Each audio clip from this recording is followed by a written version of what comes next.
After years in development, Avowed is finally here, and the folks from Obsidian who made games like Fallout New Vegas and The Outer Worlds are hoping to place it firmly into the giant, Elder Scrolls-sized hole that Bethesda has left in the years since Skyrim launched. It's been 84 years. I've been playing Avowed on Xbox Series X, and I'm really looking forward to giving you some of my impressions on how the experience is shaping up. This is Avowed, let's take a look.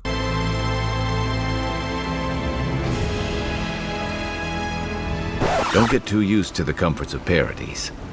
Now, you might be feeling a little weary of Game Pass releases, what with games like Starfield, Redfall, Forza Motorsport and Stalker coming in a little hot and needing time to get fixed up, so your feelings are justified. I went into Avowed pretty blind. I mean, I've seen some of the gameplay videos with twin wand action and I caught the trailers here and there, but I opted to stay away from too much information this time around and jump in pretty fresh, and it's always a really interesting experience jumping into a brand new game, not knowing what to expect and not knowing if it's about to disappoint you or blow you away. And after playing through the early section of the game, it brings me a lot of joy to tell you that, ladies and gents, I think we have a winner.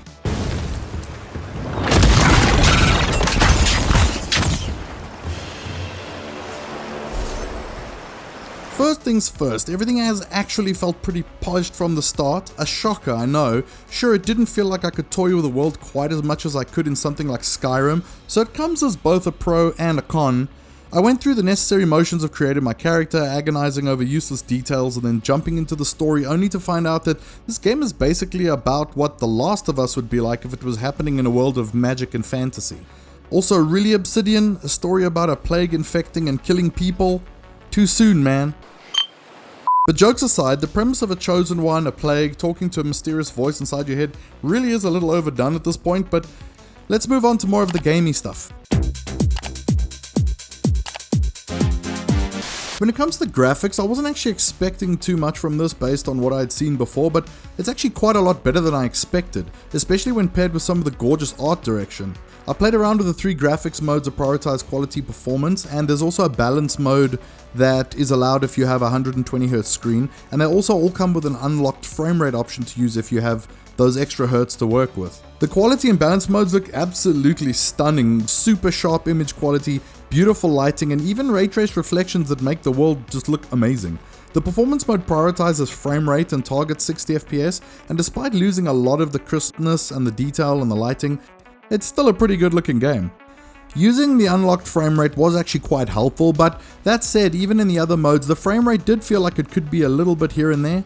And the graphics can be a bit funny at times with this weird kind of dotty noise texture that shows up often, as well as some very noisy edges, which I have seen on other Unreal Engine games like Stalker 2. The controls are something I'm really quite happy about. Nothing will feel overly new to you in terms of the interfaces if you've played other first-person RPGs, but I didn't expect the combat to feel as good as it does. I mean, Skyrim is quite old now, and that wasn't exactly the highest bar to begin with, but this completely outclasses it. Hits feel nice and chunky, and the magic is fun to use. You're able to block and dash out of attacks, and whipping the wand around as you fire off shots and charge shots really feels fun as well.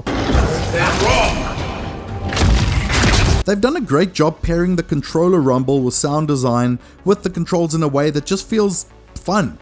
And combat in Skyrim was many things, but I'm not entirely sure that I ever found it to be anything more than just serviceable. That's not the case with Avowed. Combat feels really cool, and I actually enjoy getting into fights. I also really do like that you can jump between first and third person simply by holding in the right stick, and the third person mode also doesn't feel like just an afterthought. I'm pretty sure quite a few people are actually going to end up playing this almost exclusively in third person, but I'm the kind of person that actually likes jumping around between the two depending on the situation. Dialogue's a really important part of games like these as well, and so far I've not been overly blown away by this aspect of the game. I mean, it's mostly on par with many of the other RPGs I've played lately, and there have been quite a few, but it's done nothing so far to really impress me.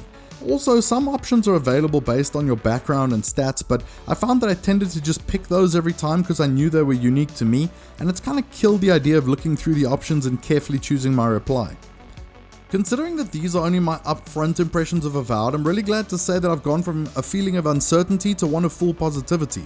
If you feel like it's been way too long since you've had a really solid open world sword and sorcery fantasy to play, Avowed may very well be just what you've been waiting for, and thank goodness, because who the heck knows when Elder Scrolls 6 will ever actually come out. If you enjoyed the video, hit the like button to let me know. Subscribe to the channel for more, and if you did like this video, you might also want to check out some of these other videos available up on the channel right now. Thanks for watching, I'll see you soon.